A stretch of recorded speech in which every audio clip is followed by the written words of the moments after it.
Now at 10, this is Fox 61, Connecticut's news station. First at 10, as the country mourns two Israeli embassy staff members shot dead in Washington, D.C., discussions are happening across the state tonight about identifying hate crimes. Thanks for joining us for the Fox 61 News at 10. I'm Brent Harden. And I'm Sarah Sanchez. This shooting in our nation's capital loomed over a meeting about understanding hate crimes in Connecticut that was held in Darien today. Fox 61's Kay Pattyfoot takes us to that discussion at Middlesex Middle School in Darien. In the wake of a recent incident at a middle school in town, the Darien community came out Thursday night to learn more about hate crimes in the state and what differentiates a hate crime or a biased incident, something law enforcement says often gets mixed up. Hate crimes in the United States are rising. What we've noticed is that, or what we've seen is that since 2020, hate crimes have increased year over year over year.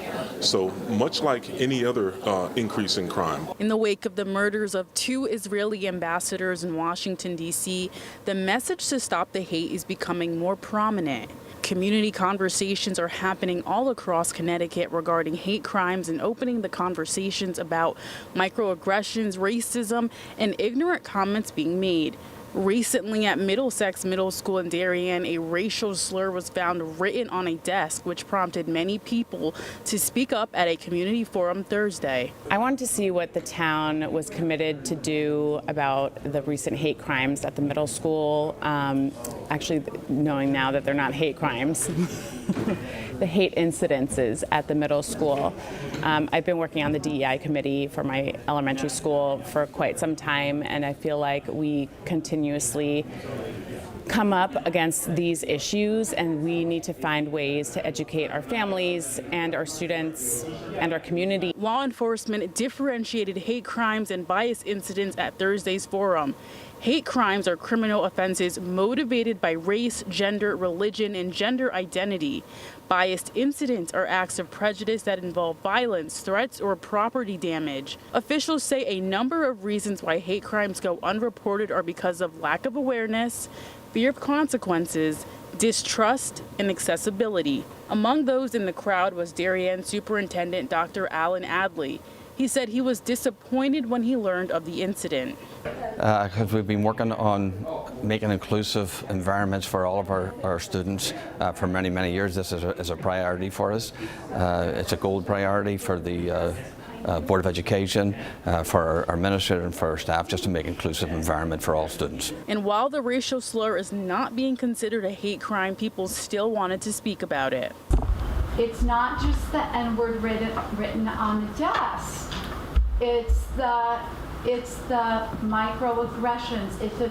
That is my point. Among some of the many pieces of advice given at Thursday's session, law enforcement officers emphasized the importance of reporting incidents so they can track it better.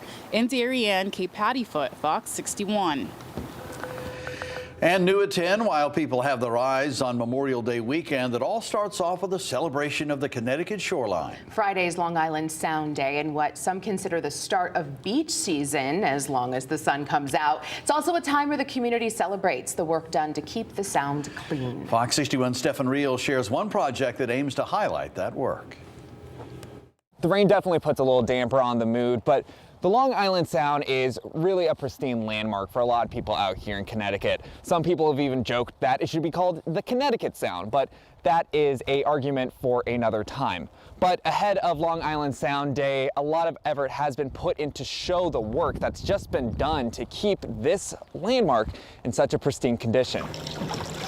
It's a closer look into the waves of the Connecticut shoreline through the eyes of the people who work to protect it. Long Island Sound is really the beating heart of the region. This year, Melissa DiFrancesco with the Nature Conservancy launched a new docu-series to share the efforts and projects that help fight back against pollution in the Long Island Sound.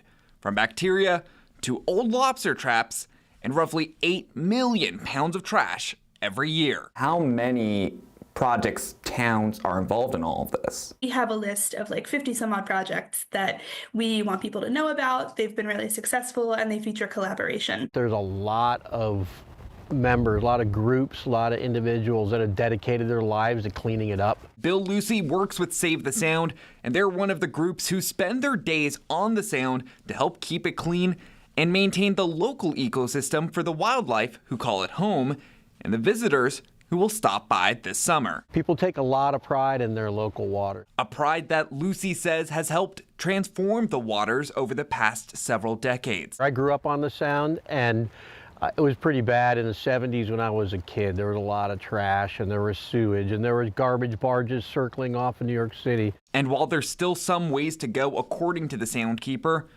that Sound spirit continues to find a way to resonate with people familiar with the waters, or people like Dave Francesco, who discover how beautiful it can be for the first time. It's just become very clear to me in a very short amount of time how special the Long Island Sound is. It is so central to the culture and the economy around here. There's a way for everyone to get involved and make a difference. We'll have the links to the docu-series along with how you can get involved to help keep the Sound nice and clean on our website, fox61.com. In Clinton, Stephen Reels, Fox 61. The night of December 6th, 2022, a condo in Milford became a crime scene. Police say a man killed his ex-girlfriend there with an axe. Julie Minogue was home with 2 of her 3 children, a 3-year-old and a 17-year-old. The man who admitted to murdering Minogue was sentenced today. Several members of her family were there and told a judge what their loss has meant. Fox 61's Jamel Johnson is in New Milford with the story.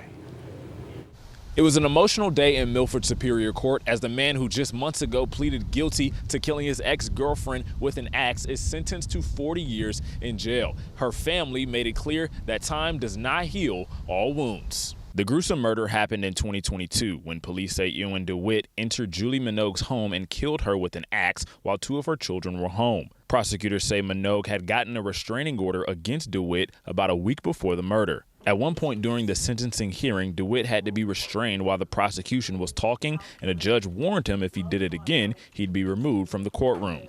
Uber.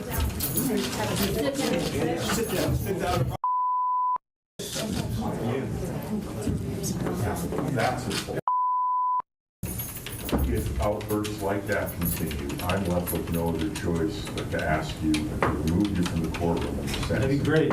In court for DeWitt's sentencing, several members of Minogue's family, including one of Minogue's sons, her sisters, and her parents. They all spoke on the type of person Julie was and what their family has missed since her death. I often lie awake at night thinking about the last few moments of her life and what they must have been like. I can't imagine the fear and the pain in those last moments of her life. I pray that God took her quickly so that she didn't feel pain. What makes us... He denied me and my family the right to see my daughter, even before her funeral, because he mutilated her. And we couldn't even see her or say goodbye to her. No mother should ever have to suffer the pain he inflicted on myself or my family. My family, my brothers, and my mother can now rest in knowing this monster, this so-called human being, we put away for what should be the rest of his pathetic excuse for life. In my mind, the defendant will be receiving a very favorable sentence, but I do acknowledge that he will be incarcerated and society will be protected from his evil for decades. My family, however, received a life sentence as my daughter was taken away forever. In addition to his sentence, the judge also issued 2 protective orders on DeWitt, both set to expire in 2065, the same year his sentence ends. In Milford, Jamel Johnson, Fox 61. Well, the House worked all night to get President Trump's so-called big, beautiful bill passed, but it's not a done deal yet. It still has to clear the Senate. So what's inside this legislation and what impact is it expected to have on Connecticut? Fox 61's Emma Wolfhorst digs deeper. Some nonprofits and advocacy groups say they're concerned about what this could mean for social programs like SNAP and Medicaid, but they tell me there could be other wide-reaching impacts, too.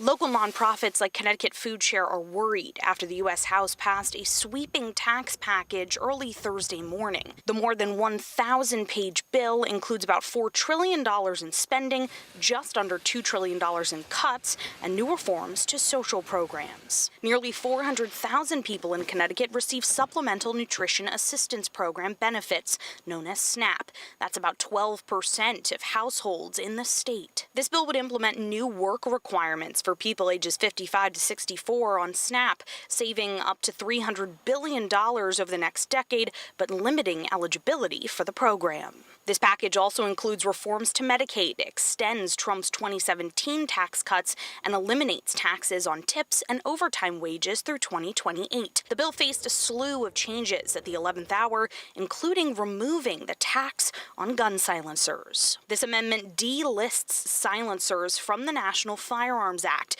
effectively ending the current $200 tax. These kinds of devices, without regulation, will be used in horrific crimes in this country. We want to save lives and we want to prevent needless, unnecessary tragedies, and this regulation of silencers helps us do that. This bill is now heading to the Senate for consideration, and some lawmakers have already expressed interest in making some changes. Congressional Republicans want to have this bill passed by both chambers and on President Trump's desk by the 4th of July.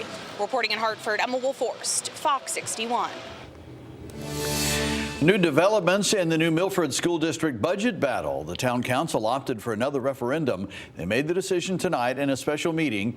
Back in April, the Board of Finance lowered the budget by $2 million, and that would mean 20% of school staff across the district would not return next fall. 78% of voters voted to reverse that decision. So last night, the Board of Finance voted to restore the original budget of a little over $76 million. And now people in town will get a chance to vote June 11th on that restored budget.